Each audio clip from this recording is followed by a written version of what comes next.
Assalamualaikum warahmatullahi wabarakatuh. Perkenalkan, nama saya Asri Khairul Amalia dari kelas MN22G. Video ini ditujukan untuk memenuhi tugas mata kuliah akuntansi manajemen, yaitu tentang akuntansi pertanggungjawaban. Apa itu akuntansi pertanggungjawaban?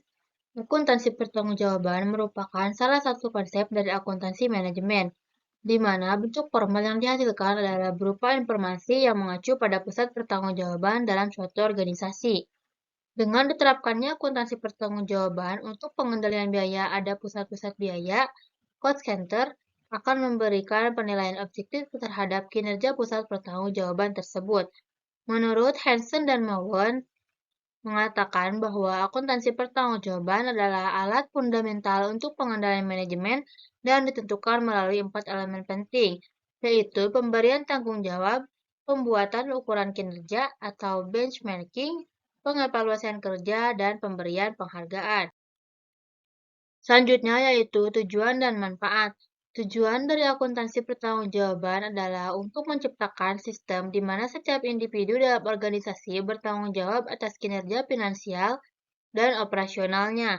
Dengan membagi organisasi menjadi berbagai pusat pertanggungjawaban, akuntansi pertanggungjawaban memudahkan pemantauan dan evaluasi kinerja masing-masing unit. Selain itu, tujuan lainnya adalah untuk meningkatkan efisiensi dan efektivitas, memperkuat akuntabilitas, dan mendorong pengambilan keputusan yang lebih baik melalui informasi yang lebih terperinci dan akurat. Menurut Dr. James A. Hall, seorang ahli akuntansi terkemuka, manfaat utama dari akuntansi pertanggungjawaban adalah sebagai berikut. 1. Transparansi lebih besar. Dengan adanya laporan yang detail untuk setiap unit, transparansi keuangan meningkat, yang sangat penting dalam era kepatuhan dan tuntutan transparansi saat ini. 2. Peningkatan motivasi karyawan. Ketika karyawan memahami bagaimana kontribusi mereka mempengaruhi organisasi secara keseluruhan, ini cenderung meningkatkan motivasi dan kinerja mereka. Yang ketiga yaitu kontrol yang lebih baik. Memberikan dasar yang kuat untuk mengevaluasi kinerja, mengidentifikasi masalah, dan mengambil tindakan korektif. Adapun karakteristik, berdasarkan pemikiran para ahli di bidang ini, seperti Dr. Robert S. Kaplan dari Harvard Business School, berikut adalah beberapa karakteristik kunci dari akuntansi pertanggungjawaban. 1. Fokus pada pertanggungjawaban dan bukan hanya pada perhitungan. Akuntansi pertanggungjawaban lebih menekankan pada pertanggungjawaban pengelolaan sumber daya daripada sekedar menghitung biaya dan pendapatan. Yang kedua, yaitu pembagian organisasi menjadi pusat-pusat pertanggungjawaban. Setiap unit dalam organisasi dianggap sebagai pusat pertanggungjawaban yang independen, dengan tujuan dan targetnya sendiri. Yang ketiga, yaitu pengukuran kinerja yang komprehensif. Tidak hanya mengukur kinerja finansial, tetapi juga aspek non-finansial seperti kepuasan pelanggan, efisiensi proses, dan inovasi. Yang keempat yaitu penekanan pada partisipasi dan komunikasi, melibatkan partisipasi aktif dalam semua tingkat dalam organisasi dan menekankan pada komunikasi yang efektif untuk mengelola sumber daya. Yang kelima yaitu berkaitan erat dengan manajemen strategis. Akuntansi pertanggungjawaban terintegrasi dengan perencanaan dan pengendalian strategis dalam organisasi. Yang keenam yaitu pelaporan berdasarkan segmen. Pelaporan dilakukan per segmen atau unit, memungkinkan analisis yang lebih detail dan fokus. Adapun fungsi dari akuntansi pertanggungjawaban. Akuntansi pertanggungjawaban berfungsi sebagai alat pencatatan, pelaporan, dan pengawasan atau pengendalian. Penjelasan sebagian sebagai berikut. A. Pencatatan. Pusat pertanggungjawaban akan mengumpulkan semua biaya yang terjadi pada pusat pertanggungjawabannya dan melakukan pencatatan terhadap biaya-biaya tersebut. B. Pelaporan. Setelah kegiatan-kegiatan pada pusat pertanggungjawaban terjadi, pusat pertanggungjawaban akan mempertanggungjawabkan semua aktivitasnya dengan membuat suatu laporan pertanggungjawaban. Tidak semua biaya menjadi tanggung jawab manajer pusat pertanggungjawaban, melainkan hanya biaya-biaya terkendali saja, controllable cost. C. Pengawasan.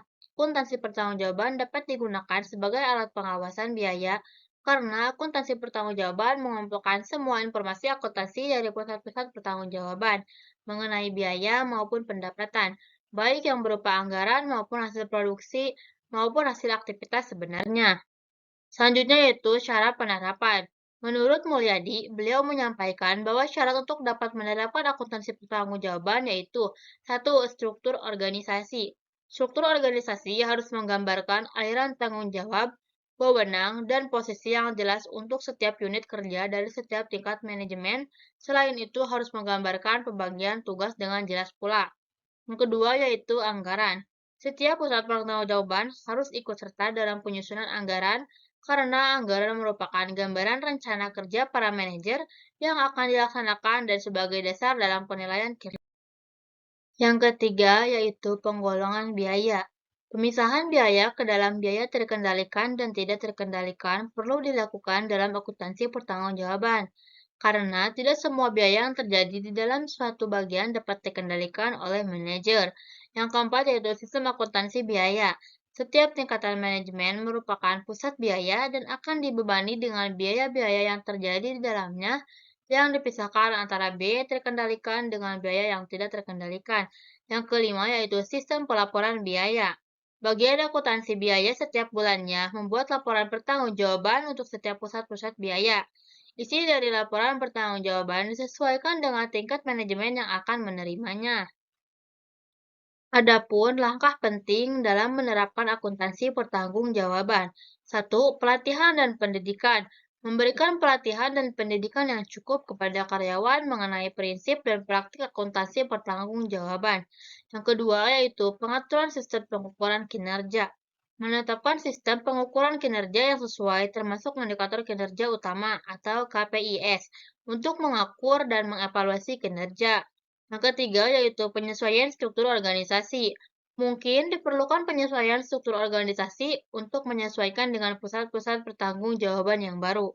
Dan yang keempat yaitu teknologi pendukung. Mengimplementasikan teknologi yang memadai untuk membantu dalam pelaporan dan analisis data. Kesimpulannya yaitu, akuntansi pertanggungjawaban adalah suatu sistem akuntansi yang dirancang untuk memastikan setiap bagian dalam sebuah organisasi memiliki tanggung jawab atas kinerja dan penggunaan sumber daya. Sistem ini memungkinkan manajer untuk mengawasi dan mengendalikan biaya serta pendapatan yang terkendali, serta memantau kinerja unit-unit operasional dalam organisasi. Dengan demikian, akuntansi pertanggungjawaban membantu meningkatkan transparansi, efisiensi, dan akuntabilitas operasional, serta memperkuat prinsip kepemimpinan dan inovasi di setiap tingkat organisasi. Mungkin hanya itu yang dapat saya sampaikan untuk materi kali ini. Mohon maaf apabila ada kesalahan dan ada kekurangannya. Wassalamualaikum warahmatullahi wabarakatuh.